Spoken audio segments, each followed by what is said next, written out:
everybody. Welcome to HCS Live. We haven't done a live interview for over a year now, and I've been watching this. Our guest today, Jeff from Mid Atlantic Craps. He is the most active host, I believe, on YouTube now in the craps community, and he always interviews everyone, and nobody ever knows about Jeff. So today we're gonna talk craps, not about Jeff, but to know about Jeff from Mid Atlantic Craps. So let's get Jeff into the room. There he is. What's up, Jeff? Hey there, Brian. How are you? Thank you for the kind words. I want to switch you here. There you go. How you doing, Jeff? Thanks for being on the All right. show. Thank you. Don't know if they heard it, but I said thank you for the kind words. How are you? Good evening. We're doing fine here in Hawaii. The guys in Maui do need prayers. We did the fundraiser, and I thank you so much for also piggybacking off of the fundraiser and promoting it on your channel to help those guys in Maui. Thank you so much. You're welcome. And hopefully we did something on the East Coast of the United States for our friends over in Maui. And I did 4 straight days of it. I hope it did something. Yeah, well, every little thing helps, right? From $1 to $500. That is just going to help all the families here. I'm using this new software. You are the software guru, so I'm using this EV So getting familiar. Let's just do some quick people. We got a lot of people here already watching. I see that. Duracell. We got Pro Craps, Road to Win. He's Let's see if it pops out. Road to Win. Looking forward to hearing this. He got his brown water. Ed's a good friend. Mark the point. Look at Brian's on. all of the hosts in the community is here to watch me interview the host. So I gotta try my best to do my best interviewing skills. But we got a lot of people ready to watch the show. I don't know how to do this now. Shucks. Okay, well, let's start off, Jeff. Let's give the viewers, a lot of our viewers here at HCS really don't know who you are, Jeff. So why don't you give us a little background of Jeff from Mid Atlantic Crabs? Well, Brian, you and I have talked offline quite a bit, and I've met you in March of this year in Hawaii. You came out about the same time I was out with the Blue Wrench crew from Big AZ's crew, and we met. And I actually came to one of your filmings, and I've seen the video. I saw myself standing in the background. I was standing next to Keeley when you played a little trick on Chef Dice. I thought that was cute for me to be standing in the background. And I appreciate the offer to play with you that day, but I just didn't think that I should have because you had that full table. Now I regret not being able to play with you while you recorded. You do an awesome job as well. My background, personal wise, I'm retired now. So that puts me over the age of 60 something. I have two daughters and three grandchildren. I live on the East Coast in Maryland, on the Eastern Shore of Maryland, and my family is here. And I don't think I'm going to be going anywhere from a permanent place like some people say. Why don't you move to Vegas? And I don't think that's going to happen. My family is here, as you know. Family is first. And I also consider my Craps family very close to me, and I like them both here and on the West Coast. I've made a lot of friends throughout the journey of Craps. My background from retiring, I worked for local county government. I worked in public safety. I started at the bottom, worked my way up to the top, was at the top for 28 years of my 35-year career. And fortunately for me, my employer and what I did throughout my life to be able to, sustain a retirement life with hopefully not having to ever work again is there. And I'm just having fun. I've been gambling, oh my gosh, 30 years maybe. I'm originally a poker player. I went to the Northeast to the Foxwoods one year and late in sometime in the 90s, after I've been playing poker for a while. And I got mixed up in a poker tournament. I got lucky to satellite in. I got lucky to place ninth out of 400 people. That was a good payday. It's the biggest payday I ever had. And trust me, what I won that day, I have probably given back to the casinos over the course of the years. So From that point, I played poker, and I'm involved with a lot of organizations that do a lot of fundraising, and I seem to have a niche for that. I have organizations that come to me and ask me to be the host or the MC. I'm a volunteer firefighter still, although my career was in fire service and public safety. I've retired from that, and I'm a big fundraiser for my fire company and a couple of the other ones in the area. A couple other nonprofit organizations, some fraternal organizations like the Moose and the Elks Clubs and those kind of things. I've helped raise money. And I used to host charity poker tournaments where we would have 500 or 600 entries over a 2 day period. And also, during that 2 day period, we'd have more than one tournament. And in 11 years, we were able to raise over $1 million for a youth organization here in my area and for underprivileged youth. And I feel very proud of doing that. Unfortunately, as you know, poker became a big deal once it hit TV, and just the people through the time process, they would rather go to a casino and play casino instead of stay home and play charity poker. And after about 11 years, the charity called it quits, and I was still playing poker locally here. And just before COVID, it's ironic. I cruise a lot. Brian, we've talked about that. I cruise an awful lot, and I would only play recreational craps on the cruise. I sound like Brian from Holy Roller when I say play craps on the cruise. But we on the cruise ship, they went from having a real poker table to an electronic table, and it just wasn't the same. So I played craps. So right before COVID, the two local poker rooms closest to me, one about an hour away, one about an hour and 20 minutes away, they closed their poker rooms almost simultaneously, and that drew me over to that loud place in the casino, not the ding, ding, ding from the slot machines, but it took me over to the craps table where all the high fiving was going on and all the noise was. And I started playing. And then all of a sudden, I met some of my friends that I used to play poker with at the craps table, and we became friends. And they introduced me to other friends who introduced me to friends. COVID hit. Boom, everybody's at home, right? I made a craps table on my kitchen table with 8.5 by 11 sheets of paper with all the box numbers and a don't pass and a pass line. I had Monopoly dice, and I'm rolling Monopoly dice, and I'm trying to play. I'm watching your channel. I'm watching Jeremy from Color Up, Jacob from Wager Me This, and a whole bunch of other channels. Larry, Casper from Crapsy the Craps Man. And I'm playing all these strategies, and I said, this isn't working. I need something permanent. So I was researching on YouTube and the internet and came across a company that made throwing stations and receiving stations.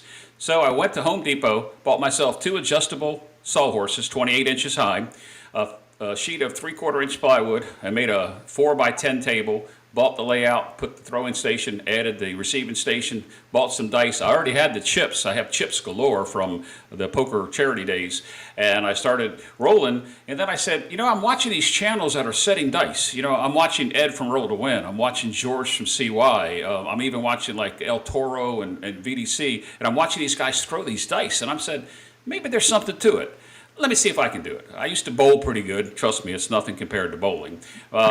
But I started recording it. And then from recording, all of a sudden, I said, well, let's go to YouTube. And so I created a YouTube channel. East Coast Craps was already taken by a good friend of mine. So I went ahead with Mid-Atlantic Craps. And now they call me MAC, M-A-C, for Mid-Atlantic Craps.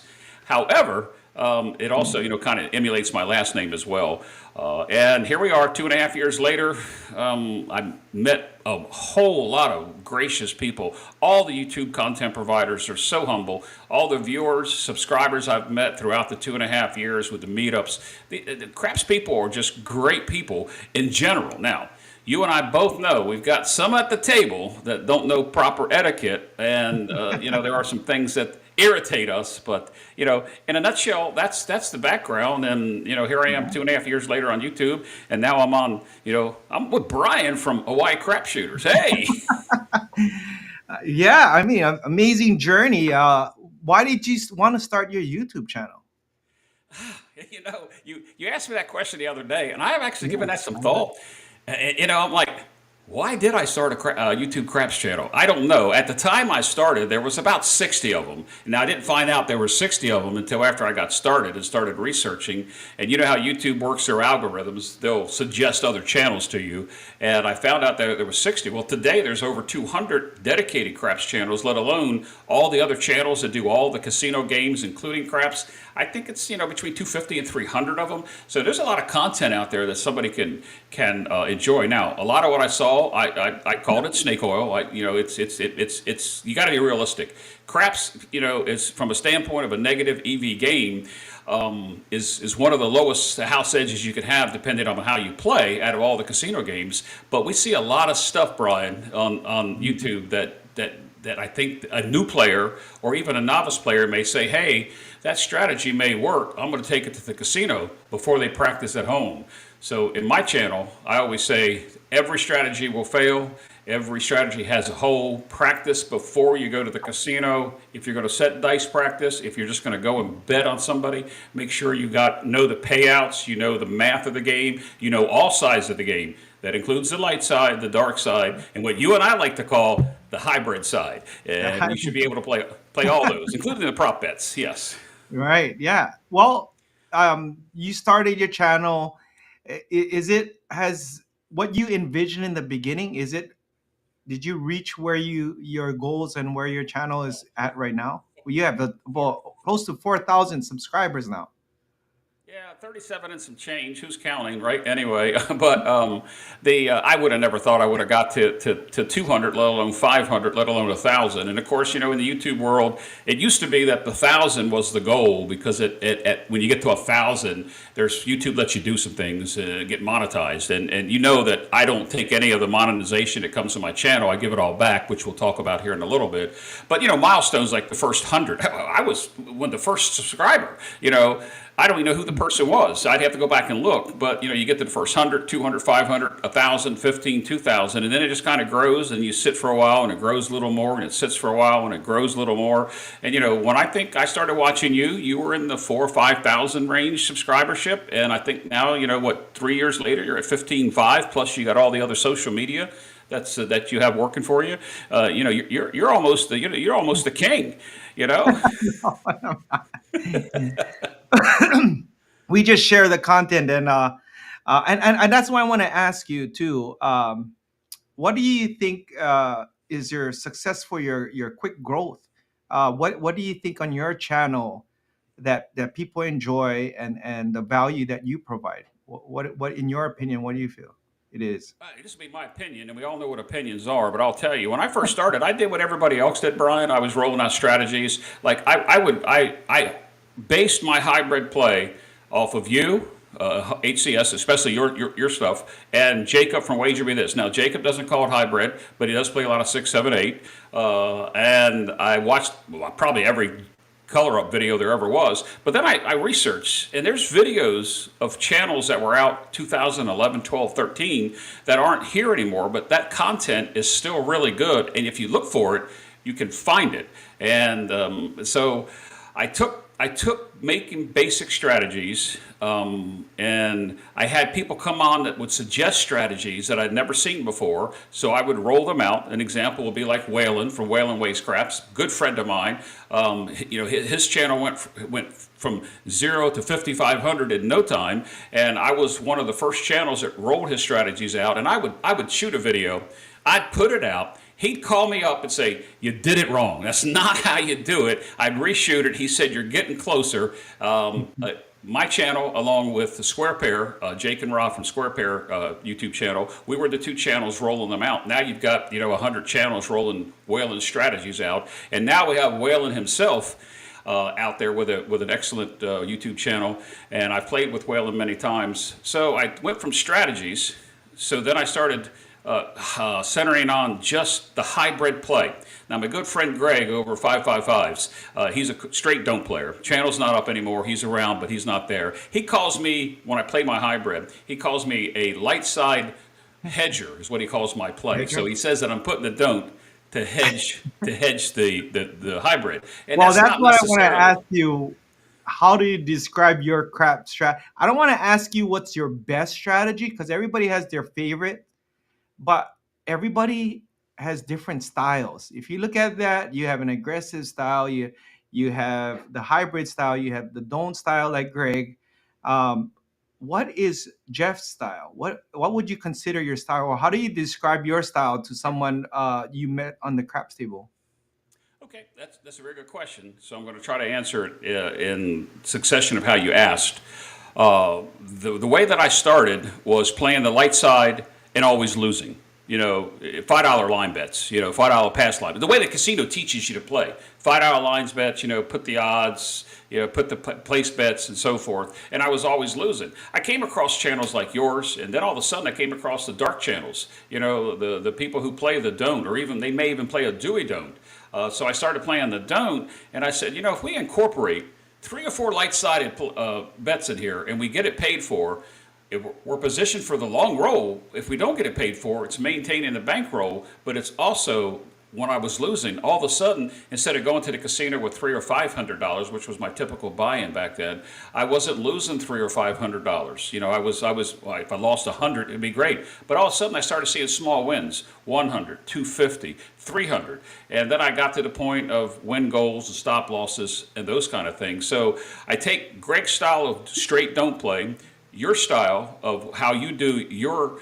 I like the way they used to do the 4 and 10. And then you take Jacob from Wager Me This, who plays the anything but 4 or 10. He doesn't do that anymore, but he does play a lot of the 6, 7, 8 type play, one hit, can't miss, whatever you want to call it. And if I'm betting on somebody I don't know or somebody I've never seen before, and I'm going to put money on the table, I'm going to be on the dark side or the hybrid side, and I'm going to put like 3 bets out. I might put a small don't bet out and put two place bets out. If I get lucky with a 4 or 10 on the don't bet, then I'm probably going to put a decent amount of odds on the DP and then stretch it out to max it so that the 7's more powerful than anything else. But if that random roller turns into a 22 or 23, I don't care that I lost my quarter or $50 don't, because I've already made $400 or $500 on the shooter, and I can regress back down. And the good thing about the hybrid side, a lot of people say you have to pick a side, but you don't have to pick a side. The hand, as you're rolling out, it makes you pick the side you want to go on. And I've traversed in and out of from the dark to the light and then back through the DC, because you know what you always say about the DC, how you get to the DC to get back on the dark side. And so if I'm on a random person or somebody I don't know, I'm that way. I play hybrid, and I don't have a favorite hybrid strategy that I can say. It depends on what the place box number is, and it depends on whether I get past those 8 ways to get that DP into play. And like you say, why play the DP when you can come back out through the DC, after a point gets made. Right. So dark, straight dark, I've done that. John over at Pro Craps, we have to give him credit for the Hedgeless Horseman. That's just a flat DP and 4 come bets and let it roll out. And if you get past that point of those 4 come bets, yeah, you have an opportunity to either win or lose money. But we know the scraps game is a short game. You got to play for the short term period. And if you get lucky on one of those rolls that reaches double digits, that's great. And if you're at the table, for a 20, 30, 40, 50 roller, then you're in heaven. And you remember all the long rolls, but all those little rolls you don't. That's what that I'm a hybrid player. A lot of people know that. The light switches is one of my favorite strategies. But I started off the light side. I kind of Greg from 555 uh, got me over. He's the Dark Vader. He got me over to the dark side, and I experienced it. And just like you, it's like you go to the table, you never know what the table is going to give, but a hybrid gives you the opportunity to transition with all the what's going on with the table. And I just love it because you're not going to miss out on a big roll because you're going to transition to the light side, the light switch. So but the DC, you're still protected on all the short rolls, and the DC, and I told you this, never play the don't on the don't come. Take out. I don't even touch the don't come. I mean the don't pass, because Everyone throws sevens on the come out, and multiple sevens. You can get multiple times. You don't want to get. You can get burnt by the same player multiple times just on the come out. The DC is where it's at. That's how you play the hybrid. Is strictly from the DC because PSO, everybody loses. You still lose your DC. However, now you're going on to the next shooter, but they only can burn you once. That one, right? So, and it's less evasive, less obvious that you're playing the don't against another player, whoever's superstitious, because it travels, so it kind of hides it in the back, right? So that's why I never play the DP, but a lot of people like to play the DP.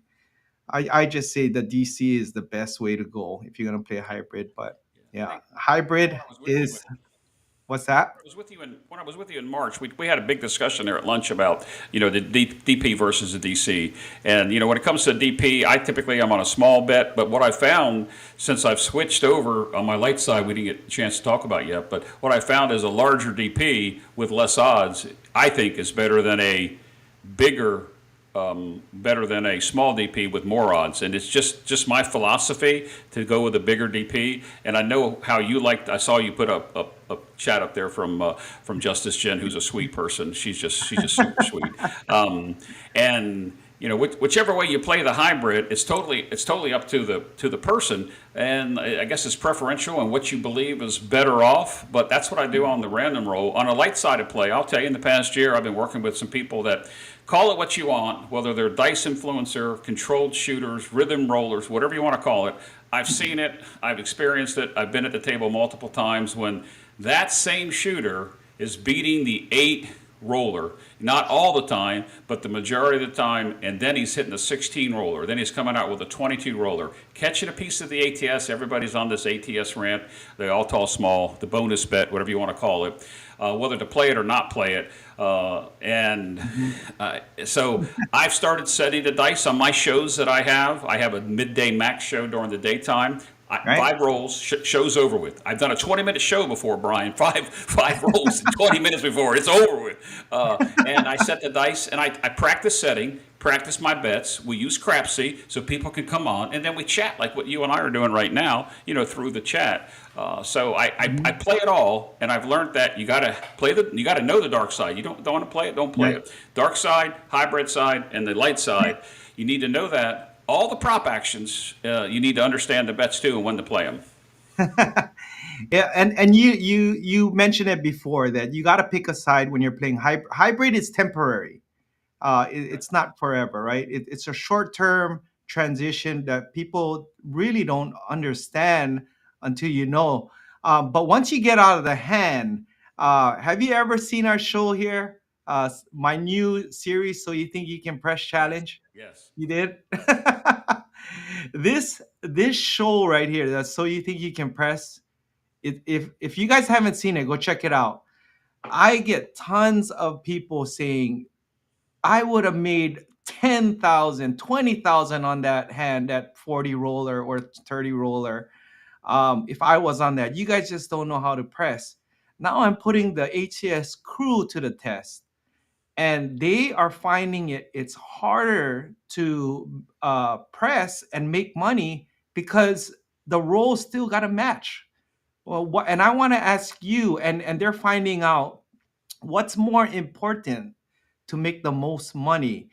Is it now they're finding out spreading out their money so they can get more targets, or be getting more concentration? So I wanted to ask you, after you get out of the hand on your hybrid, how do you like to press? Do you prefer coverage, covering more numbers, or concentrating on numbers? And if share with us, how do you take it after you get out of the hand? It's it's an excellent question because it can vary depending upon what has happened and if I've seen that shooter shoot before, if I have confidence because I don't know him or whether I do know him. Once I get the hand paid for, I like the way that Jacob from Wager Me This thinks.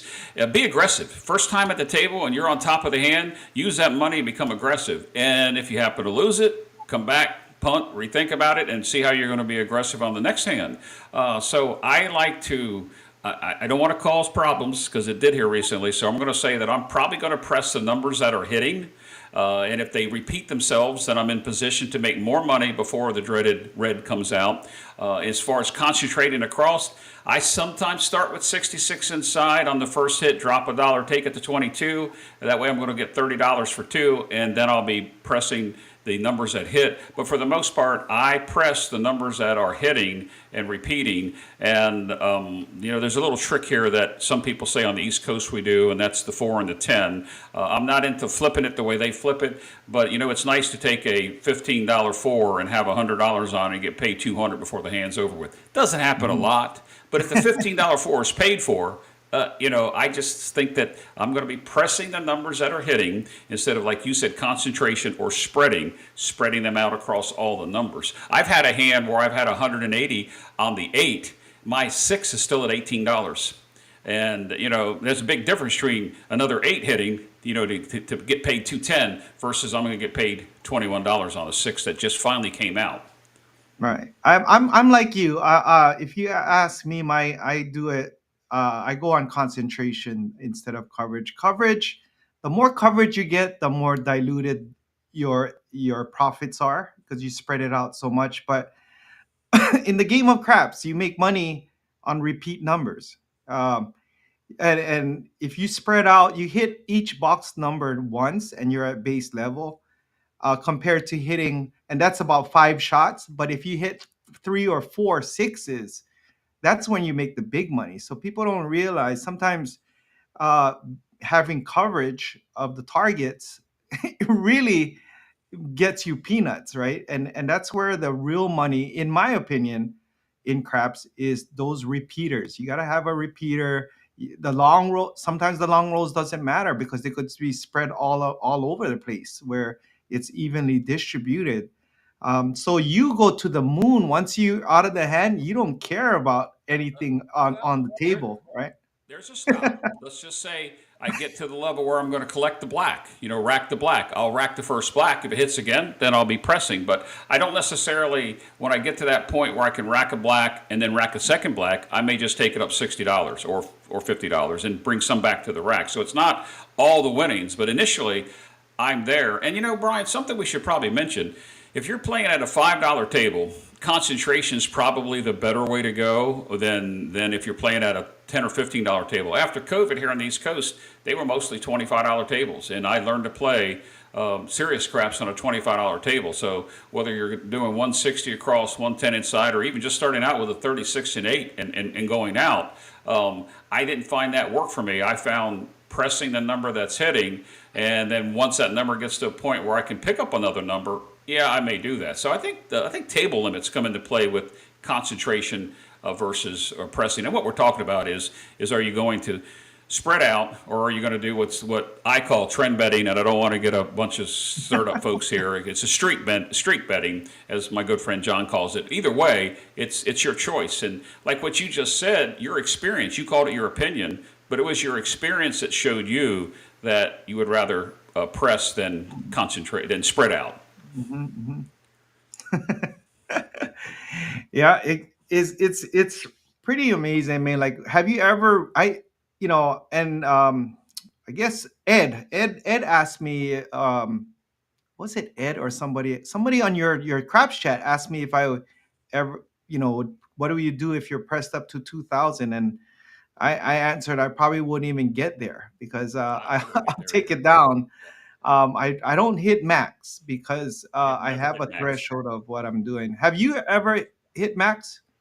Never hit a max No. bet. Now, we were down in Biloxi, and one of the casinos down there had a $300 max, and a couple of our group did get on the 4 and 10 the $300 max, but typically I'm never at max. I was really, I was the type of player, my place bets would get to 60, and then I'd watch them wipe away, and I would think, oh, look at all the money I just left. Then I looked down at my rack because it was an 18 roller, and I said, well, wait a minute, that money doesn't matter because even though I lost that money, I still made, let's count up here, I still made $180 on the roll. I lost more than 180 on the table, but I made money on the roll. So I have a limit, 210, 240 era, 200 on the, 4, 5, 9, and 10. That's where I'm comfortable. I know we had a hand in our AC group in April. We had a fellow, Adam, that rolled 50 plus, and a couple of us were not on the fours and tens, and we watched between the fours and the tens. We watched about 12 of them go by before we jumped out there on it,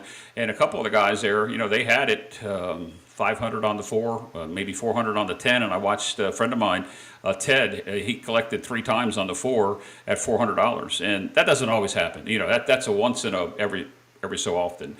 Right. But concentration versus spreading, I think, depends on your table level of what you're playing at. If you're there for entertainment value and you're playing $5, who cares how you do it? But if you're going to make money, and I go to make money when I play craps, there's a time for partying and high-fiving and whatever. But when I go, I like to go for the purpose of not losing my money. Hopefully I'm going to make some money.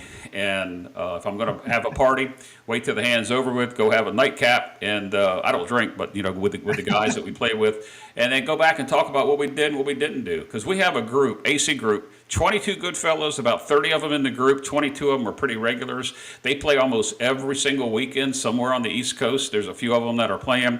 And if you're at the table, when we take the table open, orbit around the table, you'll see a double-digit roll 2 or 3 times out of that, and one of them will squeeze out a 20. Now, that's just our group. I can't speak. I've seen what your guys do. I watch you live on your channel.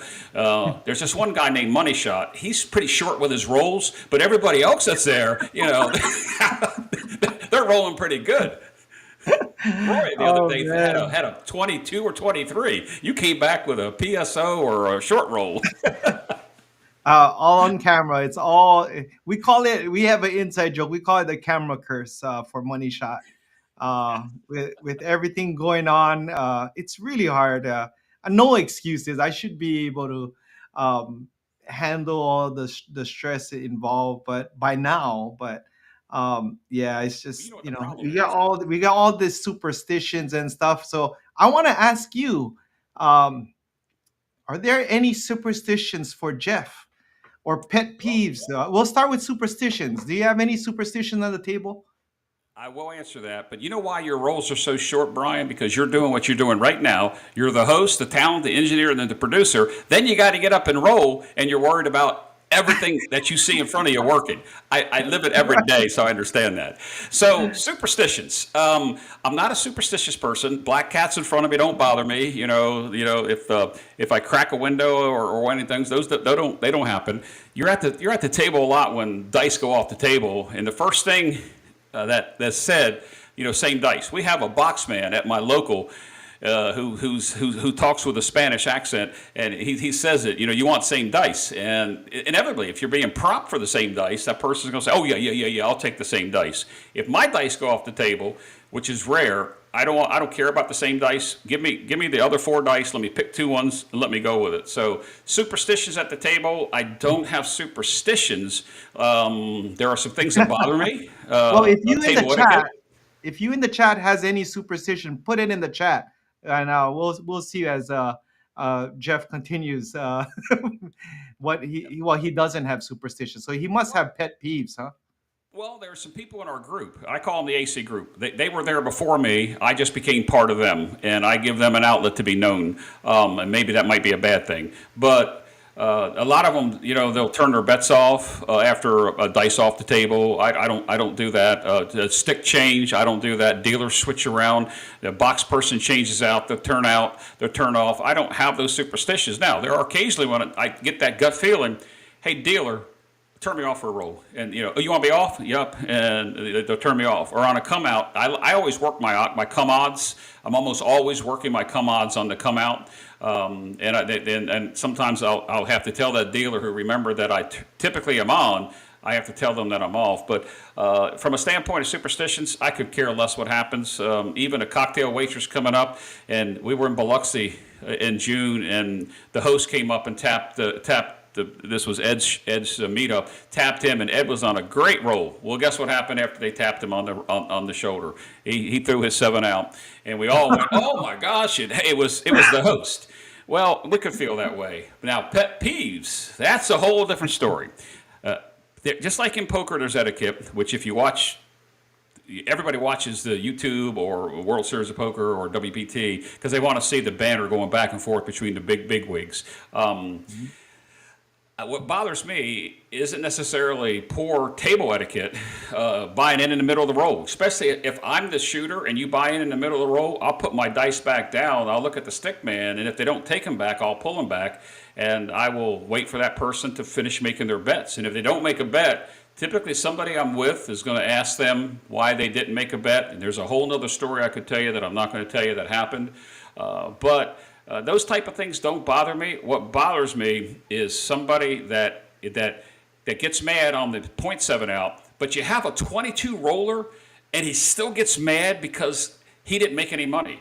How can you not make money when you reach 8 or 9 rolls in a hand? Now, granted, if they're all on the outside on the horns or outside play specs that you may not have, if you can't make money on a 6, 7, or 8 roll, there's something wrong with your play. And when you get into the double digits, you should be racking something so that you're making, I don't care if it's $30 or $300. You should be Well, making money. And when I hear people complain, I complain. that bothers me.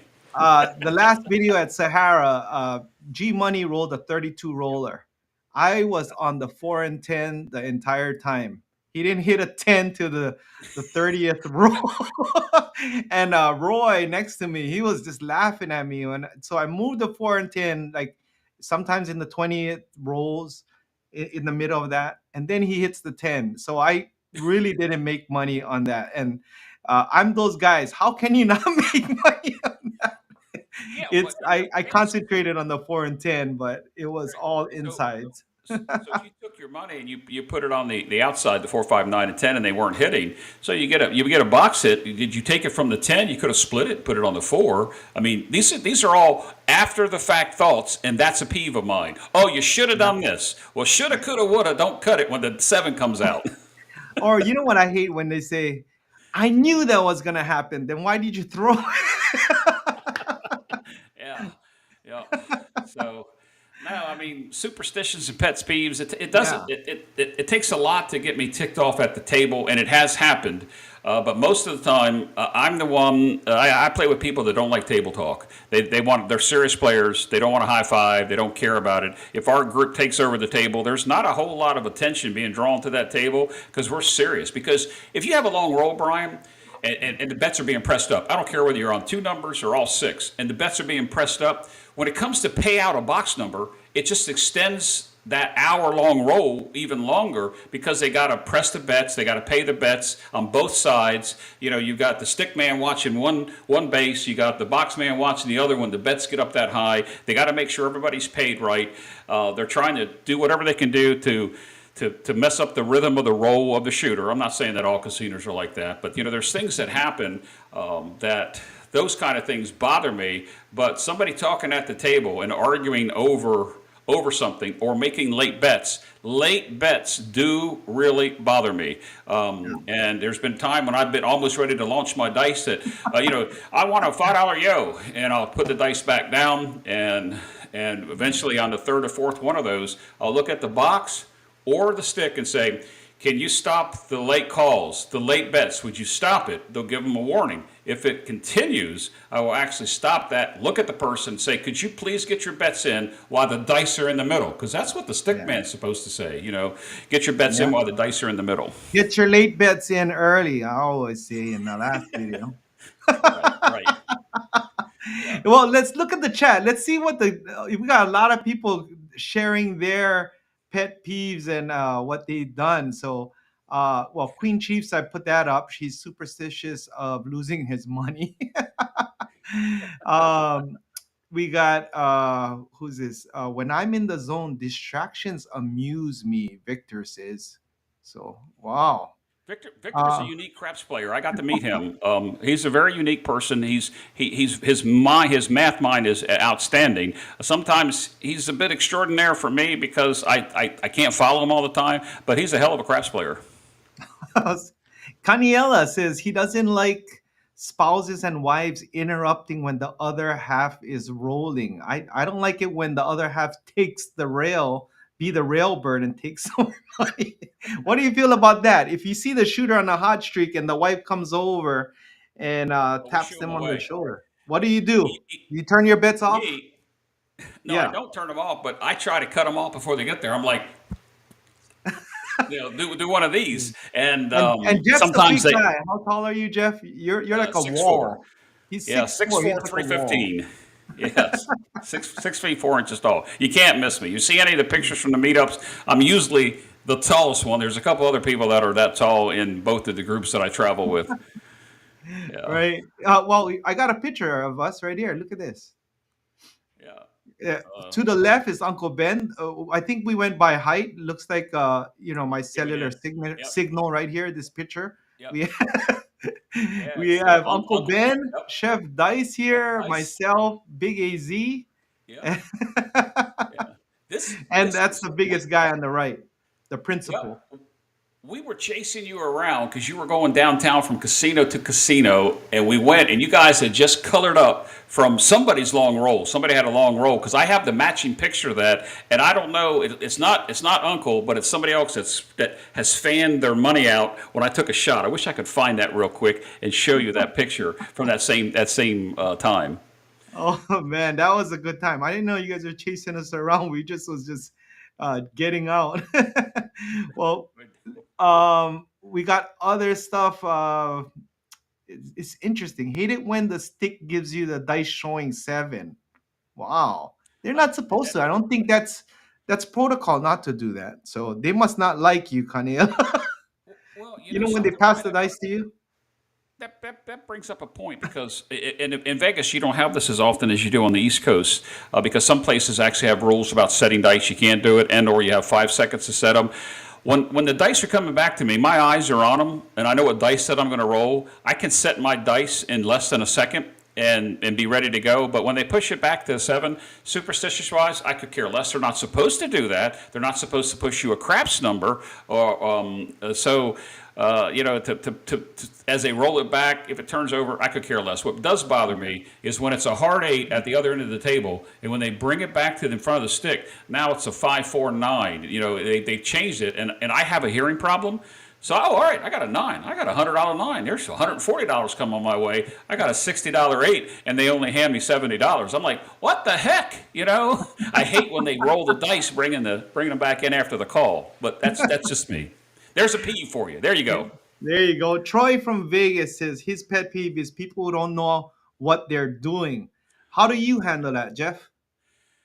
Typically, I watch them and I make eye contact with them, and then I will just make a comment. And if they're engaged in conversation with me, then I start talking to them about proper ways of doing things. And typically, we don't want to scare away a player to the real craps table.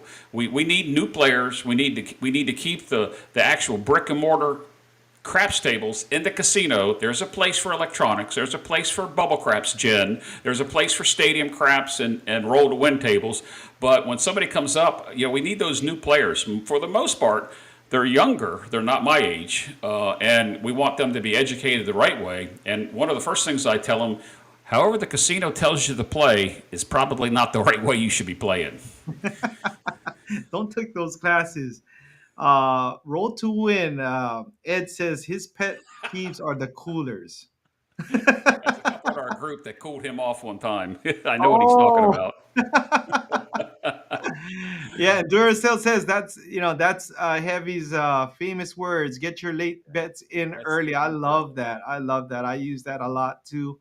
Um, Jeff Shorts roll. This guy. Do you know this guy, Jeff? that guy. That guy. NJ Polka Yeah, guy. yeah. He It's says it's New your Jersey short Polka roll. guy. His name is Frank. He lives in Brigantine, New Jersey, so he's real close to Atlantic City. We kind of consider him part of our group, but he said he only plays at two casinos, and I'm not going to name the casinos there. And we would always play at one that he would never play at. Now here lately, I'll get a text from Frank. He'll say, "Hey, I won my money that I'm supposed to win," because he goes with the routine, plays identical every single time he goes. He said, "I hit my mark and I'm out of there." But he's been playing at one of the casinos that we play at all the time that he said he hated to play at, and now Frank knows. Frank's a good guy. He's by trade, he's a mathematician, so you know how his mind works. He's a Right. retired mathematician, and he's a hell of a trumpet player too.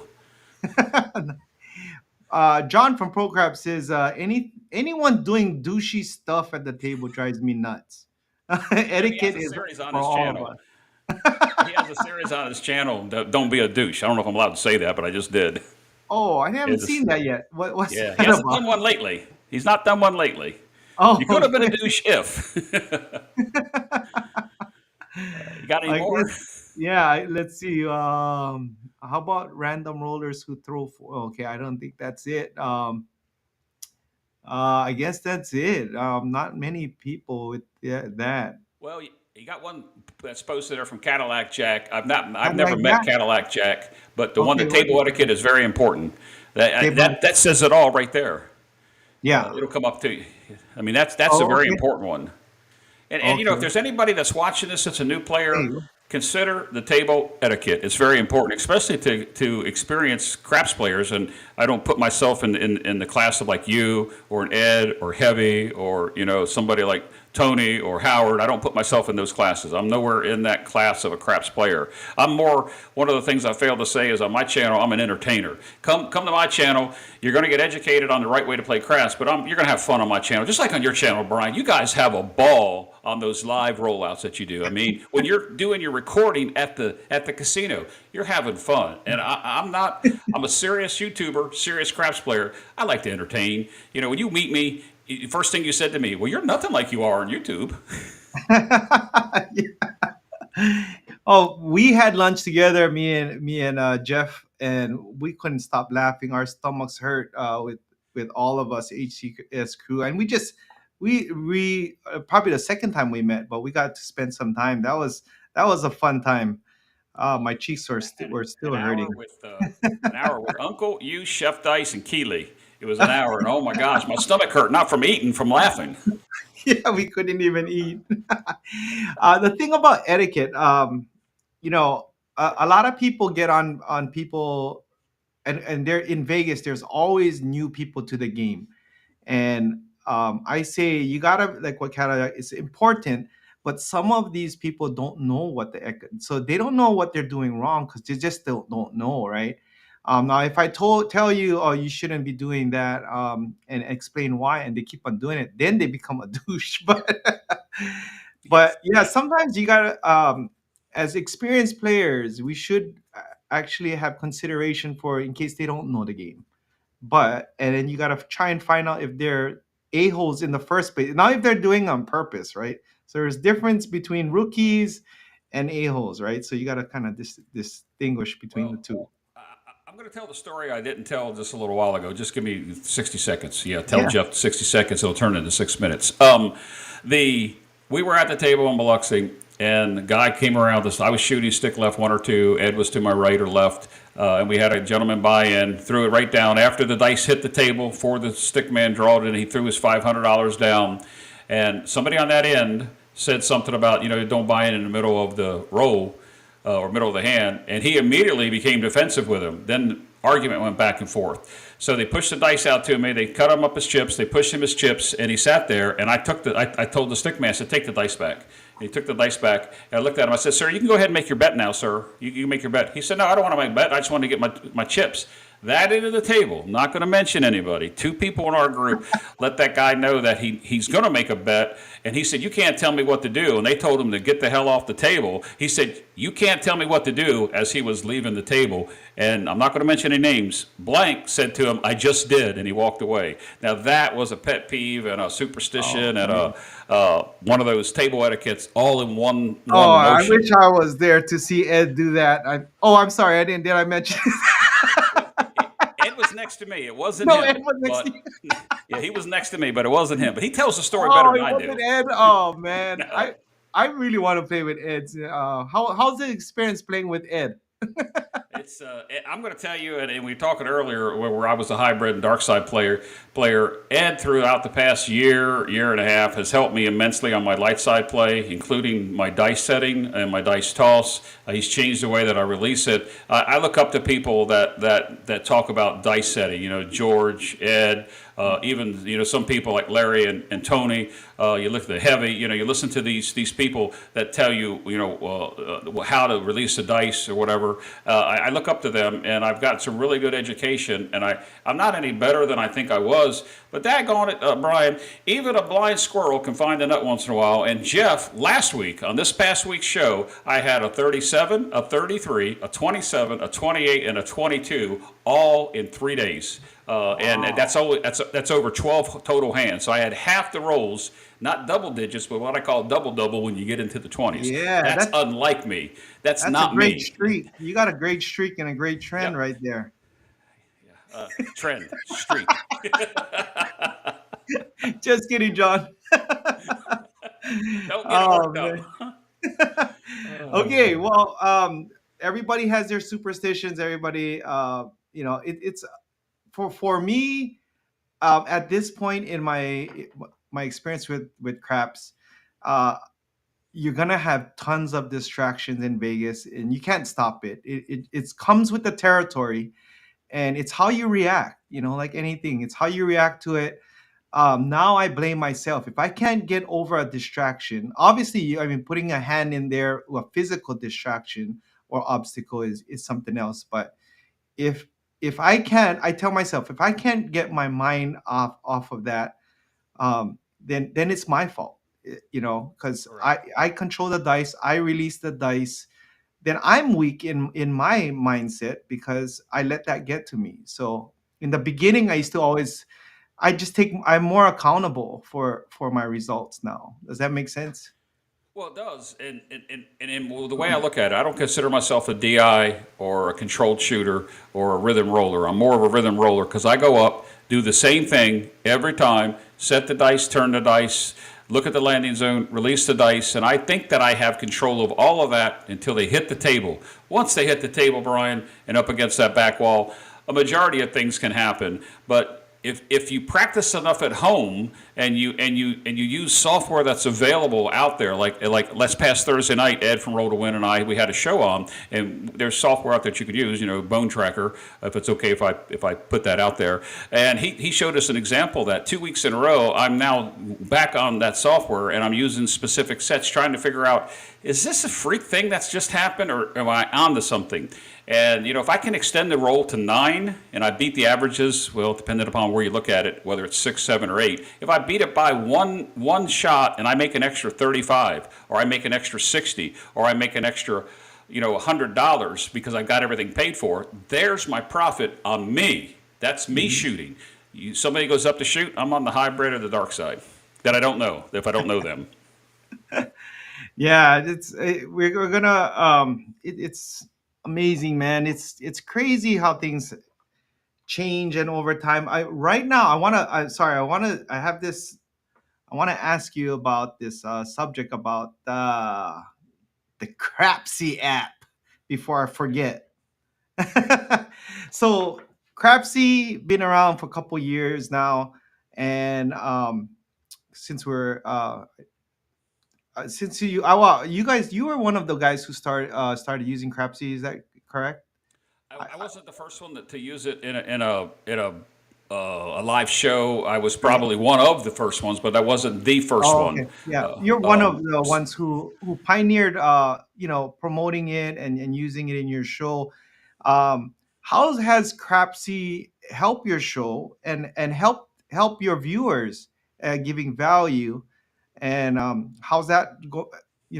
For your channel, and also, um, tell me the goods and bads about the Crapsy app that helped you with your channel. Sure. We'll start out with the app itself. It's been around for 2 years, still in the first generation. Currently, there are some problems, and I understand that people are upset. I don't have any stock or say in the app. I don't have anything. I have a subscription just like everybody else has. So when I started incorporating it into my shows, because I would have people come on and play live, like I would have the little pictures up in the corner of like 3 to 4 or 5 people, and we would play live and move chips around. And then when we started incorporating Crapsy, it gave the people at home an opportunity to play along with us rolling. Initially, there was 4 or 5 channels using it. Now there's over 30 different channels that incorporate Crapsy in their live play. And what I've seen is that some people play realistically. You and I had this conversation yesterday. Some people play realistically, but some people just like to see their name in the leaderboard, and they're making unreasonable bets just to be on the leaderboard. And if they want to do that, that's entertaining purposes, and it doesn't bother me. It does bother some people that are playing on the table or that are in chat. It doesn't specifically bother me. What it's done for my channel is it moved my channel further to the entertainment side, because if you come to the midday Mac, typically Monday through Thursday, in the 2 to 3 o'clock Eastern time, which would be early in the morning for you, Hawaii time, so 3 hours behind, it'd be noonish in Pacific time. I come out and I roll 5 rolls, setting the dice. I practice setting my bets. I practice throwing the dice. I let the people play in Crapsy, and we talk about the events of the day. Like, I look at all the shows that ran the day before, the ones that I can think of. I write notes down, and I report back on those shows. Like tonight, maybe HCS is going to have a show. I'll mention that during my show. I mean, you come and play a lot of times. I don't know how you do that when you're at work, by the way, but you come and play. You must be the boss. You come and play every once in a while, and it's good to see you in the chat. Recently we've had some what I consider some big names in YouTube, because I don't consider myself a big name YouTube content provider, but there's been some bigger people, some well-known craps player that have jumped in there and given me advice on my dice, giving me some chats back and forth with the other people, and it makes good camaraderie. And what we've seen is the Crapsy participation was limited to 12 people at first. Now you can get, like in your case, you got 60, 80 people on the table at times when you're out, because, CQ, Casino Quest, is the biggest base user of Crapsy. You're second, and then there's, several of us that probably fall in lines of 3, 4, 5, and 6. But there's like 30 channels using it. And it's sometimes it's the same people, and sometimes it's not. What I've noticed, what Crapsy has done, is people have found the app. They found out that we're doing it live on YouTube. Now Crapsy has adapted, almost ready for you and me to put our lives on the app itself, so people don't have to go search anymore. Now we're getting viewers. We're getting subscribers to come to our channel that we never had before. Now we're getting people that got the app because they want to learn how to play the game. We've got novice people, we've got experienced people coming there, and they're watching our shows, they're giving us views, they're becoming subscribers, and in some cases members of our channels. And they, from my standpoint, I'm more of the entertainer. They call me the voice, and I forgot who coined that terminology on a show called Craps Chat that I co-host on Sunday nights. But it's made my channel. For me, it's fun to do. I don't feel like I'm doing a job. I don't have to roll out a strategy. I play basically the same way. Occasionally, I'll throw a random hand and play hybrid or dark. But they come to because they get real dice rolls. Your channel, you have a show Saturday and Sunday, let alone the other ones. You do 100 rolls. I barely get to 50 in my show. So, well, they want real rolls, but they want to play unrealistically. What is your thoughts on that? I mean, how many of your players, they on a Crapsy, you get a reputation on Crapsy on your style, because if you are just running out and not having no method to your madness, and you're betting, we call it a dump and pump kind of strategy, where you just dump your rack and you go out, people start stereotype or labeling you as an unserious player. The serious players who are trying to maintain their bankroll and not try to utilize their rebuys and all that, because they know there are the ones who go to the casino and understand money management and all of that. How many of your percentage of players you think are those serious players and those non-serious players? What do you think the percentage is in Yeah, for distribution? percentage, I would probably say 50-50, because that would be right down the middle. But I have two types of shows, Brian.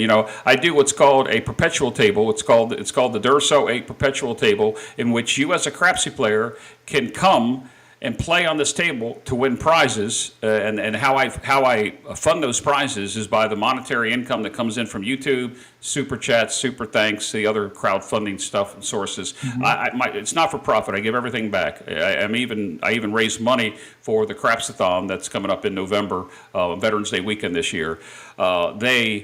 So I get serious players on that show, and then my daytime show, I get the non-serious players.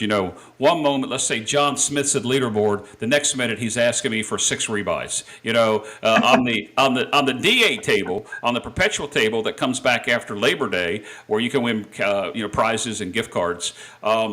They are more serious because you have to play consecutive days or consecutive nights to qualify to be able to play. Sometimes I do a no rebuy like you. I like the way you do it. You call them quarters. You got to make it to the fourth quarter, then they go crazy. I've been there a couple times too. I've been at your leaderboard, and all of a sudden I'm playing the way I would be playing. I'm not even in the top 20 anymore, and they just get crazy. You But gotta on the be like D8 this girl table, right here. This girl right here, Justice Jen. She said she's always dumping the rack. Does she dump your rack on your no, show? Because no. no. Jen's an excellent craps player, and she's got the biggest heart you would ever see. She's generous as can be, because she matched my Crapsathon donation last year that we gave. She told me early she would match it. She didn't realize we were going to raise as much money as we did on my channel.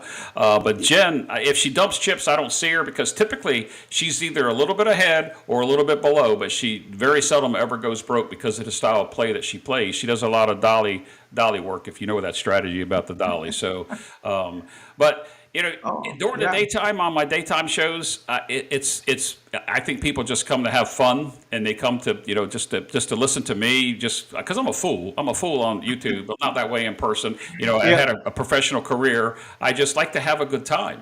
I I But the like nighttime I listen show, to you at work, Jeff, and I can almost I know it's you because of your gas. Dice are out. I can imitate you now, you're but close. That's that's close. how I I, know it's you. No, I'm not. I do it for Frank because he likes Yeah, to yeah. say it. It's all Dice right. are out. That's the one. But that's But you how. know me, Yeah. I call for it all the time. Any pair, we don't care. That's what Brian says. Yeah, your trademark is your size. Just Or if you watch it left, you'll hear me say probably if I have 40 rolls, 32 of them are, oh, that's a bad roll. yeah. And I say that, and it's not always a 7, but when I say it's a bad roll, I can see from the moment let the dice fly that I push with my thumb. They're not Yeah. married. They came apart. They missed the landing zone. And if it's not a 7, I'm happy. But there's sometimes that I call it right before the dice have even hit it. I said that's a horrible roll. Boom, 5-2-7 out. Man, you are entertaining in your Crapsy shows. And this Crapsy app, I know people are getting frustrated. It's done a lot for my channel too, but I'm telling everyone, Crapsy's been providing a lot of great games, a lot of great actions for all of us community to get together, play along together. Without Crapsy, we would never have this interaction. And this weekend, Chuck and the team is having a difficult time trying to get all of these updates in, and we ask that you guys just be considerate and patient at this time because they're only making it bigger and better, right, Jeff? Yeah, yeah, that's true. Let's talk about that just for 1 second because the makers of Crapsy, I only know the one person. He's the main guy behind it, and the app that's there. They've been working on a second version, and I might be frustrated because it's not out yet because we were promised it. But they've made enhancements to the first version based upon the viewers, based upon us, the host, and based upon some of the hosts that have some coding knowledge, have given some great ideas. And when you're working with an app like that, you have to not only have it work on the iOS platform, the Apple platform, you have to make it work on the Android platform. It has to work on a Windows platform. And to make them all work in unison together to be right, and to get the connections between your app or your computer back to the server, dice roll out, you would punch in your code, puts the math, push it back out, and push it all back. There's a lot of workings behind the app, And I think that they're onto something here with the enhancements that they did. And one of the enhancement that they did was for us to host, and it kind of messed up a few things. And like Friday on your show, you did a Friday show where you didn't care. You gave people rebuys, and you just have fun on this show. And then you chose not to do your weekend shows because the app wasn't right.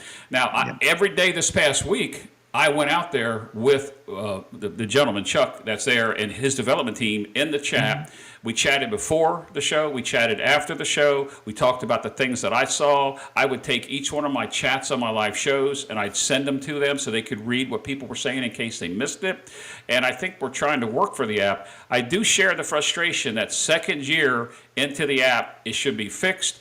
And I want to give praise to the Crapsy developer team and praise to Crapsy itself, because there's a niche for a multiplayer application, and you can buy you can buy an app online, or you can find one of these other programs that you can get multiple people to play, but you can't get it so that when Alex or David from Casino Quest rolls out for an hour and a half, and they got 110 people on a single table, you get 80 people on a table. My daytime shows typically have 25 to 30. My Duracell perpetual tables, 80 people to 100 people throughout that week will come from Crapsy and play on that. And I hope that they get everything worked out, and that everybody please be patient with them, because I've got faith in them. I know I've been saying that for a week, and you're probably saying, Jeff, you have something invested. Honestly, I don't. I want to have a good time. That's all I want to do. I want to have fun. Yeah, and that's what Crapsy does. It brings up I met so many people through Crapsy's, and Crapsy's actually has helped my game. I gotta give credit to Crapsy, because it's time consuming to test out strategies with live chips.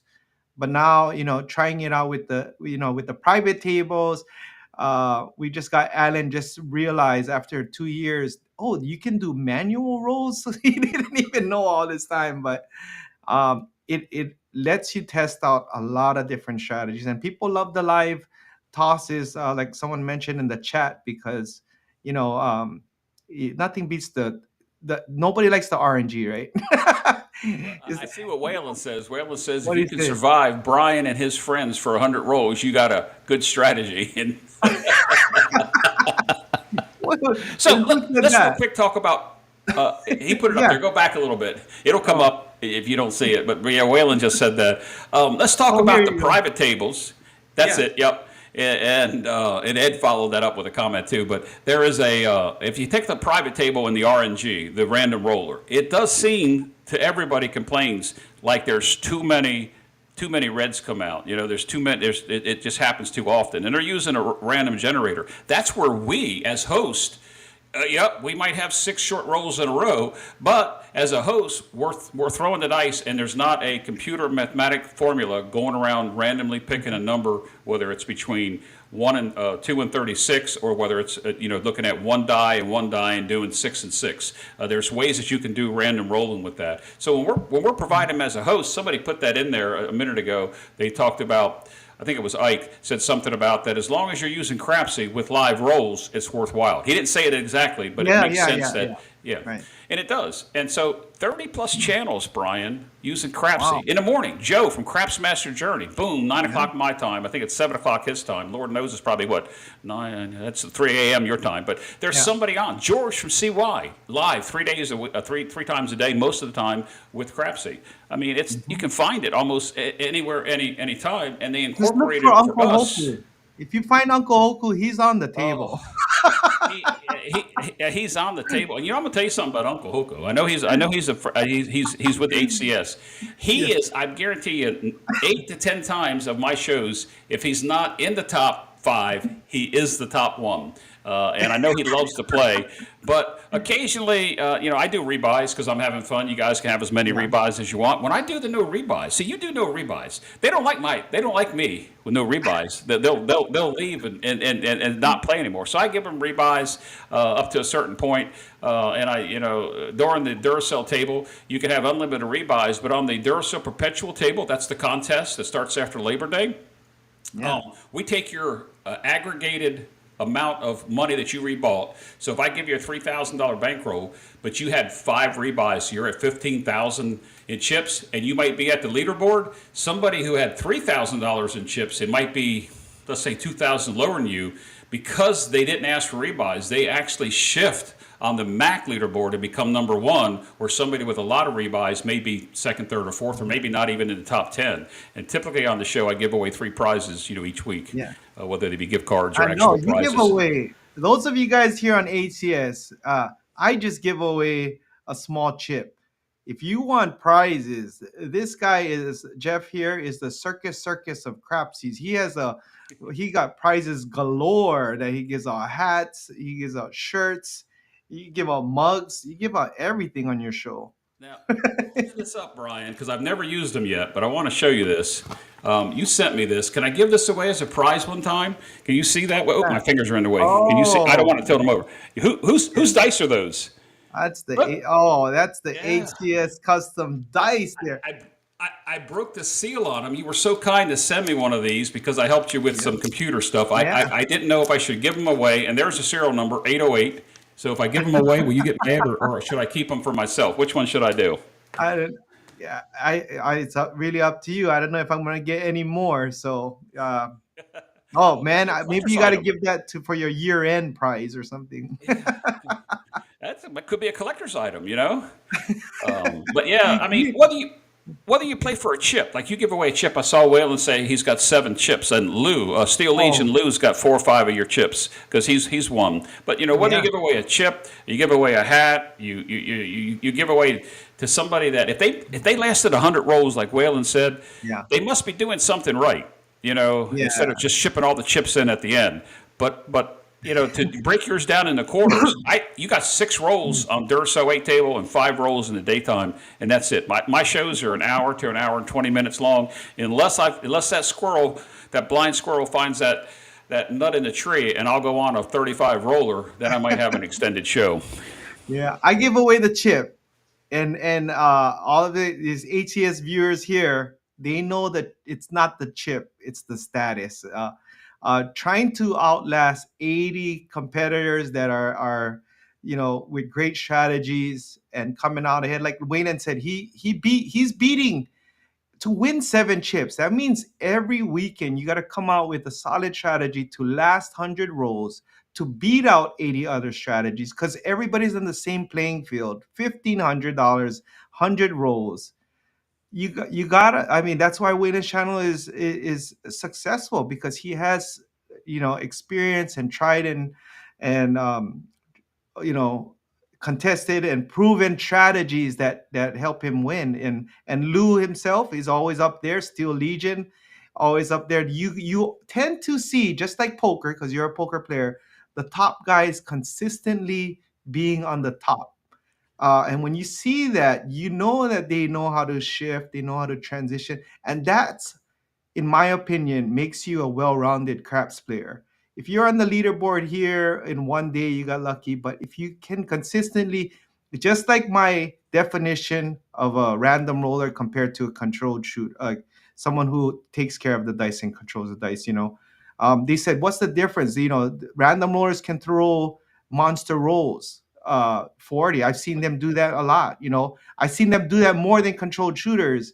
Seriously. But you know what it is? It's the consistency. How many times can they throw that? And if you go over a 30 a month span, I'll put money that the controlled shooter will shoot more consistent, bigger rolls than the random Well, let's roller. also add something else into that, Brian. Let's add the timing at the table. How many times have you and I come off the table, went to the cage, came back, and one of our friends was playing, and that person's on a 25 roller? We Yeah. walked away because we hit our stop loss or whatever you want to call it, and we walked away. And so there's a timing on the table, and that happened to me when I was out with you guys in March, but over Mhm. with Big AZ. By the way, that's going to be aired tomorrow night. We got a friend of Big AZ's channel, Rich. He had a 54 roller, and that show will air tomorrow night on Big AZ's channel.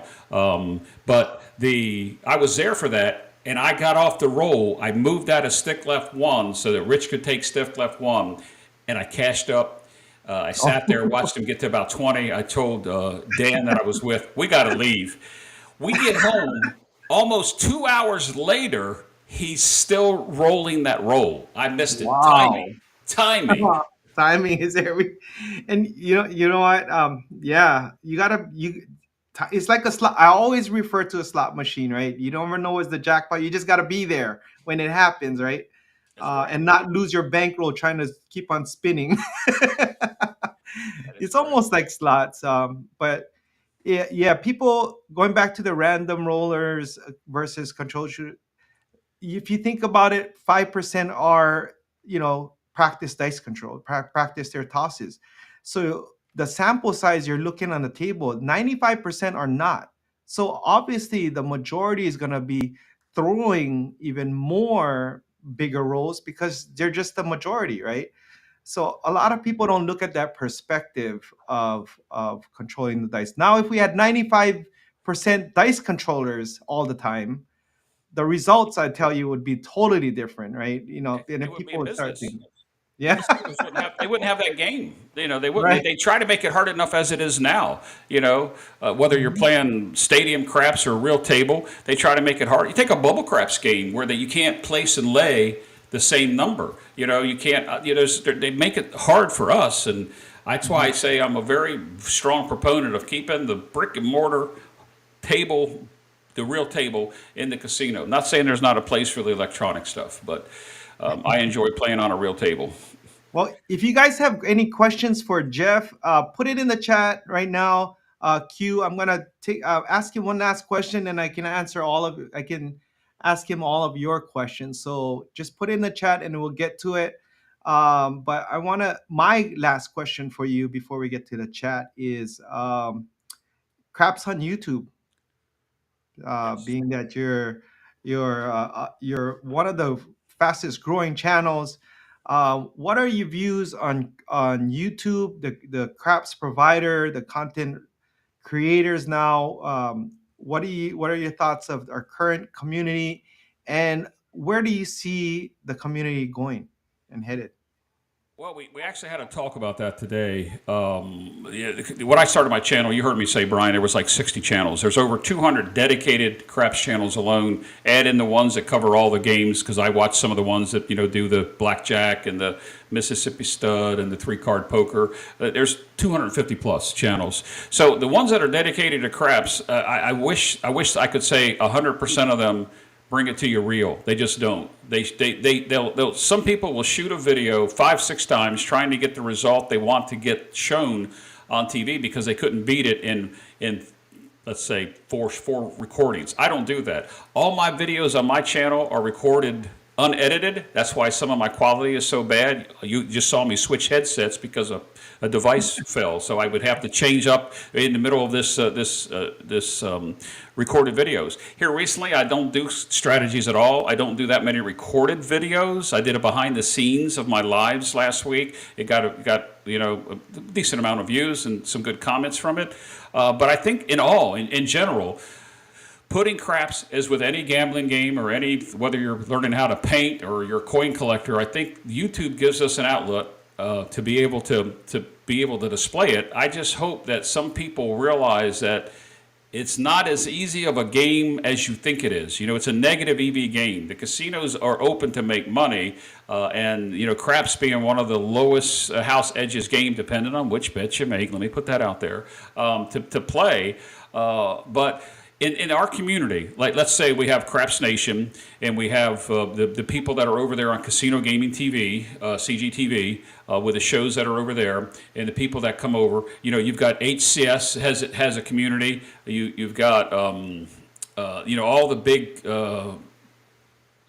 channels that charge a fee, for their services, to learn how to shoot dice or how to bet. And there's books that can be sold, and there's one group that does nothing but sell books. I think in all, it's good to bring craps to YouTube, but the viewer, the person that's going to subscribe to somebody, and or even worse, give them monthly money to watch something that might not be factual, more fiction than factual, I think you have to be safe, and I think that's where channels like HCS Hawaii Crap Shooters is so strong about showing it for real. Yes, you go out and you record in Vegas, multiple times a year, and Mhm. you have a blast. But every shooter that you show doesn't always win. I mean, the time that you spend editing those videos, I know you're probably going, wow, do I want to show this shooter or not? But you got to, because you got to make sure that it's real. You got to make sure that people see that. So I think the craps community is going in the right direction.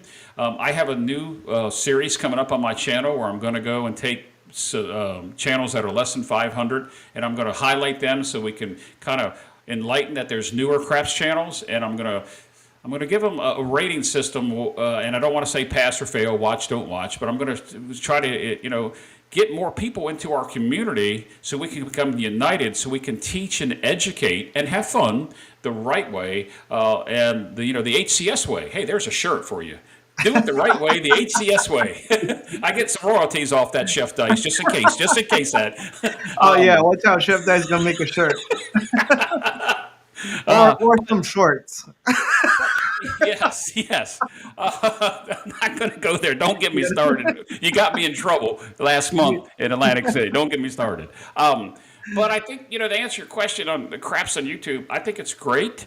But people need to buyer beware. Watch what you're doing. If you're coming to get educated, there are some really great educational craps channels out there. If you're looking for the latest and greatest strategy, trust me, there's a lot of those out there. If you're looking for some extraordinary, well, if you got deep pockets, you got $5,000 to go and buy in with, there's some Mhm. strategies out there. But Brian, you and I both know the average person typically buys in 3 to 500, 500 to Yeah. 1,000, 1,200, 1,500 might be the most, unless you get invited to a private table where they take three, five, or $10,000 minimum buy-ins. I Yeah. can't do that. I don't have those deep pockets, and I don't play that way. But you can learn here in the community. And real quick, if I can, I'm the Yeah. co-host of a bi-weekly show called Craps Chat over on CGTV, Casino Gaming Yeah. TV YouTube channel. It's every other Sunday night. The creator of the show is Dylan. You know Dylan from Skill and Luck. It was his idea. We put it together. We're in our second season, episode 13 coming up tomorrow night, 9 o'clock Eastern, 6 p.m. Pacific, which I guess that would make that 3 o'clock your time. And Yeah. you've been on the show, Brian. You were at work one day, and in the middle of me asking you a question, you go, "Oh, wait a minute, I got a customer. I'll be right back." But it's a roundtable community where you can come in, join us in Zoom, and talk to not just the YouTube content providers, but also the viewers and subscribers. And typically we have somewhere between 60 and 100 people at any given time. When the show's over with and you go back and look at the analytics, we might have had 200 people watch live, and after a week's show you got 1,000 views or something. But it's a community where you can come and talk to us. I mean, you've been there, Brian. You Yeah. know what it's Yeah. about. It's a I fun love thing, craps. Yeah, you guys got to go check out his crap chat. Got great different content providers as well as viewers who Jeff gives a a venue so that they can express their voices and their opinions, even though they don't have a channel. So I think it's a great thing that you do every 2 weeks. You said it Yeah, goes on, typically, like it'll be right? August 20th, and then the next show I'm going to be in Atlantic City, so we won't do that show. But it's typically twice a month, and this is our second season. I don't know how much longer I'm actually going to host that show, so I probably just broke some news. I don't know how much Oh, longer I'm going to do it, but I am going to finish out on season two. I'm going to decide whether or not me as the host is going to come back. I'd rather produce the show in the background and have some good talent. There's this guy named Money Shot that's real good at interviewing people. I'd like him to come over and be the host. Let me produce the show in the background. What do you I think? hardly do any shows, but to thanks. But to wrap up the craps on YouTube, you're definitely right. The viewers gotta watch. Who Be careful what they watch. Understand what they're doing. Uh, Someone once told me, I don't. I'm not gonna mention his name, but he told me that the bigger you get, you have more responsibilities. The more You do. subs, you influence more people, and it's your responsibility to make sure you're not disservicing the viewers. You're not giving them something that making them feel invincible in the casinos and going in there and just trying out your strategies. we now have a responsibility because we do influence them, and it'll hurt me if I find out that someone just went to the casino and thought that, and they lost their entire, whatever savings they had. So as we grow, we definitely increase our responsibility. It's like what was that I was telling you, Spider-Man? All right, Oh with yeah. great power comes with Yes, great responsibility. that is Or was true. that the electric company? And Brian, we've seen the ones that come in probably with their paycheck or their rent money or their food money, and they hope to double it. Yeah, yeah. My best advice for anybody is if you're in the positive. And you're up on your bankroll. I don't care whether it's $10 or $100, and you're not experienced at this game. Walk. Take Wow. it to the cage. You come back the next day. See if it works again, because you're not going to win every single time you hit that table. Very, very, very few people are that successful. Now, I happen to know a couple that make a living at craps, but that's like becoming a major league pitcher.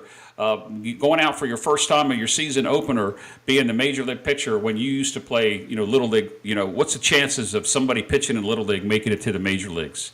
There are Yeah. statistics out there, by the way. It's 11%. But anyway, beside that, I mean, what is the chances of that? I mean, if Yeah. you're up on a bankroll, hit the cage. Yeah.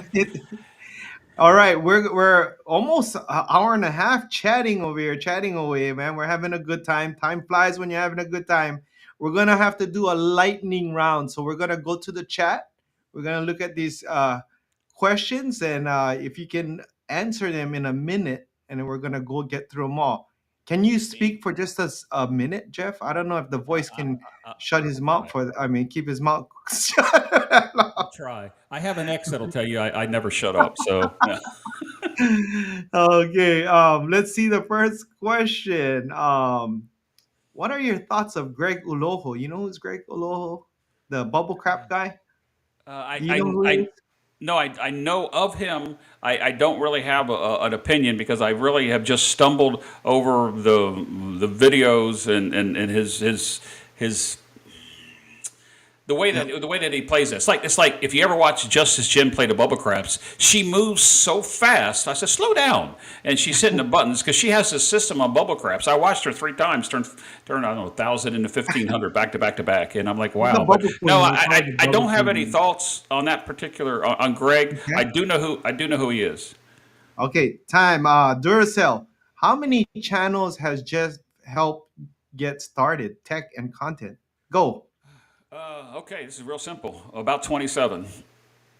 27. Wow. Yeah. Yeah, but Brian, what upset me is you were number 25. You didn't come to me earlier. I'm just kidding. Just kidding. Just Uh, kidding. was I? Oh man, let's go. Okay. What else? Question. You guys got more questions? I know there is. I just everything. The chat's just moving fast. I don't know how you can speed read. Yeah, Can you? I'm looking at the chat come in, but you should prompt it like Duracell's questionnaire with a Q. If they put a Q ahead of time, that'll Yeah. help you pick them up. Come Yeah. on, Put a Mr. Q. Host. Yeah. I know how to normally do this. Yeah, Uh, like yeah. I'm going through them all, guys. There's the latest person that'll probably come up before Let me see. in EV Mux in a second. It's Ryan from Mark the Point. He's the latest person that I helped with Yeah. get some of All the right. stuff Yeah, going. sure. Yep. Okay. Yep. And Jeff, is then that there's your real voice? it is my real voice. From Joe from Craps After Journey. Joe knows this but prior to me starting working for the local government, I was in radio. So I was always behind a mic, and we did radio when radio you had to do everything live. You had to even queue up a record. You know what a 45 or an album is, Brian? And a turntable. Now that was before they had all the digital stuff they have now. But I still do voiceovers now for a couple publications and a couple local radio stations. I do voiceover commercials for them. Oh, wow. What famous commercial have you done? Have you done any famous commercials? I, from a nationwide standpoint, no. I do a lot of car dealership stuff, and I'm the guy that talks real fast at the end of the commercial. I'm that guy there. Oh, yeah. But no, Ah, yes. Actually, they speed those up. You really don't talk that fast. Car commercials, local restaurants. I live in a tourist industry. I voice over some hotel, motel, restaurant stuff. Probably nothing national that's been out there. I did the local baseball theme of one of the local distributors. I'm not going to name the brand, but I did that, and it made it up and down the East Coast in ballparks at that. Justice Jen says vinyl is having a comeback. Yes. You're bringing out back vinyl now. Yes, I'm glad I held on to my collection, Jen, because I have in my DJ years when I used to have three jobs when I was working in radio because it paid nothing. I held on to all my 45s, some unopened albums that are there that are probably worth a pretty penny. But yes, vinyl is making a way back. We got another question from Caniela. What is your favorite craps venue and why? Well, it depends on where I travel. In Atlantic City, I tend to, and I'm not talking brand wise, I tend to like the Caesars brand, and in Atlantic City, that's the Tropicana, Caesars, and Harris. Not that I don't play, and I'll give the other ones a plug as well in Atlantic City. The Golden Nugget, we've got the Borgata, the Oceans, the Hard Rock.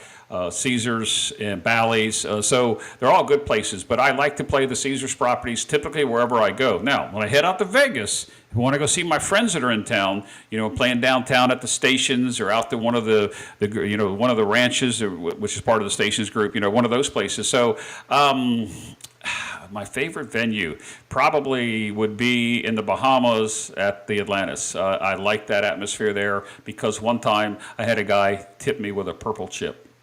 Nice. Waylon says, I call Jeff the Eli Gold of Craps Radio. And Jen says, who the heck is Eli Gold? She doesn't know anything about broadcasting and football, but John said it earlier that he was going to take the claim to calling me the voice. Ah. John from Pro Craps. Well, questions are coming in now. Jacqueline Bannon says, why do some casinos make a big deal in hitting the back wall and others don't? And how are some craps tables bouncy? Well, You want to take I'll that? answer that, and I'll answer it, Brian. Then I'll give you an answer because you and I talked about bouncy tables yesterday. The Yeah. rule of craps is both dice have to hit the back wall. Any place you go, both dice have to hit the back wall. Now, on a hard table, hard bouncy, depending upon what they do, they make, as we talked earlier, they make it so that it's difficult for people who set the dice. If it's a hard surface, I'm throwing a drop shot. I want my dice to land and not move. If they don't hit the back wall, I've not ever had the dice taken from me, but I have been told that's your last warning. On a bouncy table, both of my dice are hitting the back wall because I have so much backspin on them after they bounce, hit up, and come down and die. From a standpoint of surfaces, I've played in a casino where it was bouncy on one table, hard on the other. I've played in a casino when each end of the table was even different. So I think they do it. I guess it's brand awareness. What they want. But Brian, we talked about this. Maybe you can chime in. Yeah. The bouncy tables. For me, I selectively choose unless we're filming and we got to film there. But that's why I like the Fremont the best. I mean, you have a choice of which uh, casinos to play at, and why make it more difficult and play at a casino that is not favorable for your toss. And um, people say, how do you throw better at a bouncy table? You don't. You walk away. You turn around and walk away and get away from the bouncy table. Well, the table behind me, one side's Yeah. hard, the other side's bouncy. I built it that way. I built that table Mhm. that's behind me that way. And I hate aircraft tables. I know that you like to play where there's 16-foot tables, but I can't stand 16 or 14. I want a 12-foot table. And there's a couple places in Atlantic City that have a 10-foot table. Inside, the bowl was 10. Outside's about 11.6. Wow. And So you can they just still you they still just stick drop 8 people around each side. you just stick your Yeah. hand out and drop it into Oh, the landing zone. get, Is that what you do get this. with your It long depends. arms? At this table, depending on which crew's working, I when I release my dice, I've cleared the opposite end of the prop table, and they'll tell me, "Sir, your hand can't hit the prop table, or can't go over the prop area." I'll say Right. all the way or halfway. And typically, they meet me about halfway. They say, "You got to keep your hand back," so then I have to move to the left. And then I'll actually switch to stick left two, or maybe even 2.5 to the hook when I throw on that table. All right. Quick answer for Duracells one. What is Jeff's biggest win? Biggest win was in poker, but on the craps table, my biggest win would be about $6,800, and that was on a $500 buy-in. Okay. Roll to win. Ed says, "Can't believe Biloxi didn't make your favorite venue." So he's all salty with you now on I that. I actually did have a favorite, and that's why I said the venues. The Biloxi is good. The Hard Rocks tables, there's no bonus bets, so I mean, if you don't want the bonus or bets, then you can't play there. But I like the Palace, I like the Beau Rivage, and I liked Yeah. the Hard Rock. And then there's the one outside of town. I guess it's Gulfport Treasure Bay, I believe it is. That's the one that had the $300 table max. Yeah. God Gom Complex mentioned he's a pit boss. You might want to get him on your craps chat. God Oh, do Complex, not. Oh, jump on I, yeah, I saw this earlier, and I was going to ask you yeah, to pin that. yeah. Do not agree with atmosphere and players. Energy is the most important thing. Good Agree time with and yeah. creating a winning session. Now, I know Ed's a good friend of mine, but Ed put out a video last week or week before last, and he had a person that claimed to be a dealer, not a pit boss, but a dealer, that came in and said energy and atmosphere and negativity go a long way at the craps table. If the table is down, the table's cold or it's choppy. If the energy is high and people are having a great time, it just seems like you get I don't know, longer rolls, better rolls, a better time. So I think I agree with him. Do you agree or do you not agree the atmosphere of players' energy is the most important? Absolutely. I would rather be high-fiving with everybody than sitting there complaining because at my locals here, they only have one table open. I can't leave to go to another table. I have to drive an hour to get to the second table. Yeah, because Complex is a pit boss. He knows that as a pit boss, the pit boss can definitely turn the attitude and the atmosphere of Oh, any yeah. table, right? You Yeah, guys seen I that? agree. We got to get some pit boss horror stories, man, out there. Sorry, God Complex.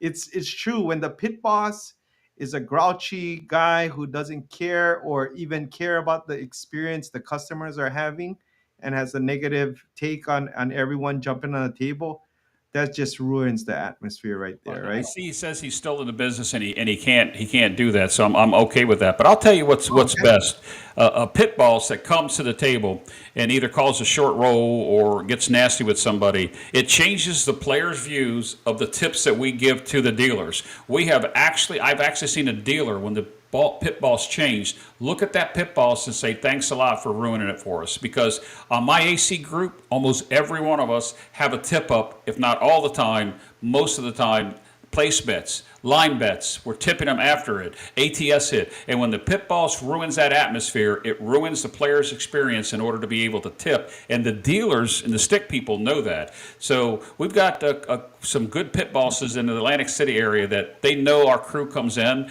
and they know what's going to happen. And they may not necessarily look the other way. They're trying to do their job. If they get the call down from downstairs, that person's got to stop doing this. They've got to tell us. But I mean, a pit boss can make or break it, and so can a dealer that is bad, that's bouncing the stick or constantly Mhm. talking to the person. Hey, how was your dinner last night? I mean, and then they pay you out wrong. So not only can the Yeah. players, the stick people, dealers, boxman, if the table is together and people are winning, the dealers are winning.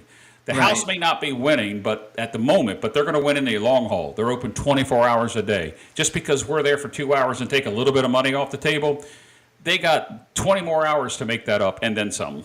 Yeah. A lot of I mean, the pit boss is the key personnel there. They put the dealers in check, and I've seen it done before. When one of the dealers is having a bad attitude, the pit boss, he was a really nice guy, really cared about the experience of what the players are having, win or lose.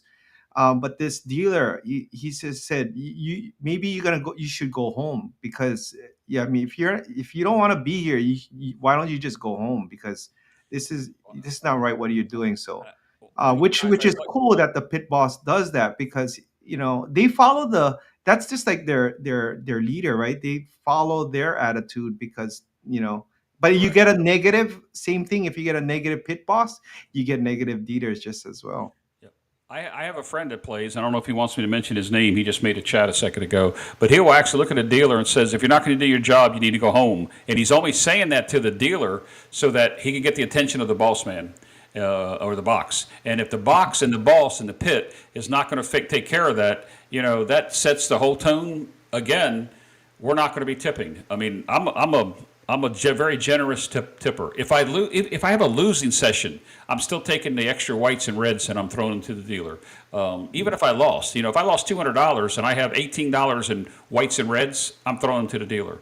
That's just how I am. But Mhm. during the session, if we had issues or they got smart with you or they didn't understand they didn't follow along with regression, pressing, whatever you want to call it, it the table atmosphere, just like what was his name, God Complex, just like he said, Yeah. it's important to keep the energy high. Yeah, and David from Casino Quest always says when they're auditioning the new dealers, the new craps dealers, they want the personality because we are in a people business, and they gotta. If you're not sharing the great experience, win or lose, or they having a good time, even though they lose money, that's what Vegas is. They want the experience of just having a good time, and if they can't deliver, then they're not giving good customer service. And some Well, people is not about. I mean, losing money is still okay with them as long as they have a good time, right?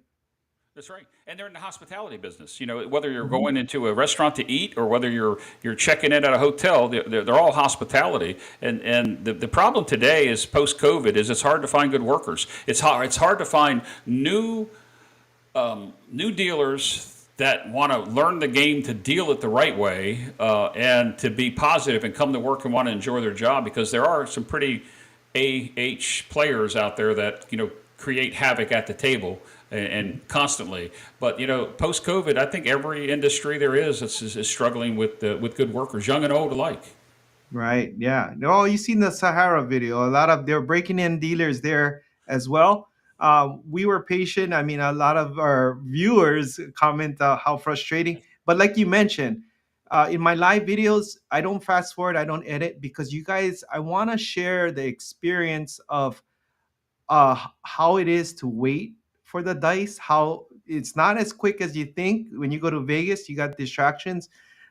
What new dealers, how slow it can slow the game. A lot of different things that's going on, prop bets and everything. uh, we just really want to, as HCS, want to bring the same exact experience, uncut, unedited, raw, and you guys can kind of just be the fly on the wall and see how it is, with our live videos. All right. Here's a title for one of your next shows: Yeah. HCS Unfiltered. Unfiltered. Oh man. I guess that's did I miss any questions? Did you see them anyway? You're the I saw a lot of comments coming in, but I haven't seen any questions. questions. Okay. But I've enjoyed tonight, Brian. Thank you Yeah. for having me Thank on. you. We become good friends in a 2 year time period. We finally met in March, and I thank you for the dice. I know I gave you a hat of mine and a chip. We traded chips. But it's been a fun ride, and at my Yeah. age, being retired, I don't know how much longer I'm going to do my channel, let alone what I'm doing. But I really have fun with what I do, and that's Yeah. why my channel is entertaining. If you're going to come learn craps at my channel, you're going to learn table etiquette, proper betting, proper payouts, and then you're going to have fun. If you don't want to Yeah. have fun, then my channel is probably not going to be for you. But if you think Brian's channel is fun, okay, his channel is more entertaining than mine. I'll give you credit, Brian. You know what? The reason why I wanted to have you on our HCS live show is you do so much behind the scenes for a lot of content creators, including myself, and you continue to do so. You give back to the community. You're entertaining. You do a lot. You're a positive role model to everyone on both sides. And I would want a lot of people to get to know who you are because you always spend hours and hours prepping for your live shows, and people don't understand how much preparation it takes. We prepared for this this whole week kind of. But you done so much, and I just wanted to share with everybody so that everybody know who the Jeff Mack is, not just the host, because you're always talking about anybody else. And I think I felt you deserve your story to share with everyone. And Thank I you. hope you can Appreciate make that. new friends with our HCS family here. And now they have another venue to play Crapsy and win more prizes over there at Jeff's Oh yeah, channel. But they do. And Brian, the hospitality that you extended, I only had lunch with five of your crew, and it was fantastic. As you know, Chef Dice just came to the East Coast and filmed a few things over here. He was, Elmer's just an outstanding person. Everybody that I've met, your crew. The other crews that are out there, whether it be AZ's crew or Atlantic City crew, the Biloxi crew, even there's a southern route. You go down to not just the Alabama area, but you go farther south that travel to these areas. For the most part, the people that are right here watching us today, they're great, humble, they're nice, and for the most part they're polite. And we as entertainers, as hosts, we have to be that way back to them. There's a couple times during my shows that I've stopped and addressed a comment because of the negativity. But for the most part, this outlet, the thing that you're doing for me, I hope you do for others. You'll bring other people on and ask them their journey too, because I've had a blast tonight. Because I haven't had this to do might all be the my last controls. one. This will Oh, take. better not be. This is a lot of work. Now I know what you do. Now I don't want to do it Hey, anymore. This is but done. No, Brian, there's you're right. There's no editing though. yeah. It's I'd rather edit a 12-hour live video for 12 hours than to set up a stream. No, I'm just kidding. I don't know. I think I'd rather do a live stream than your editing is Oh, spectacular because I've seen the GoPros and your setup. I've seen how you film it, and to take the different table views and to do the 360 camera that you use. You've definitely become very proficient in what you do. thank you. Well, thank you for being a guest on the show. Thank you for sharing everything, all your gifts and talents to everyone and the community. Appreciate having you. Yeah. You want to say your tagline? You got Jeff has a great tagline, guys. We'll have you end the show with your tagline. Are you sure? Are you ready for this? Because you might Yeah. want to look You what, ready? what Ted just put up there from Oh, Toothpick what? Productions. Ted put Okay. something up Let me there. see. He What did he said he put? said Jeff just burnt out Brian. I thought the only time you got I'm, burnt out was rolling your dice. But here's my tagline. Are you ready? I'm All right, burnt guys. out. Yeah. Yeah, All till the right. next show. Take us to the end. All right, here we go, guys. Till the next time, guys. Please be safe. Play smart. Aloha.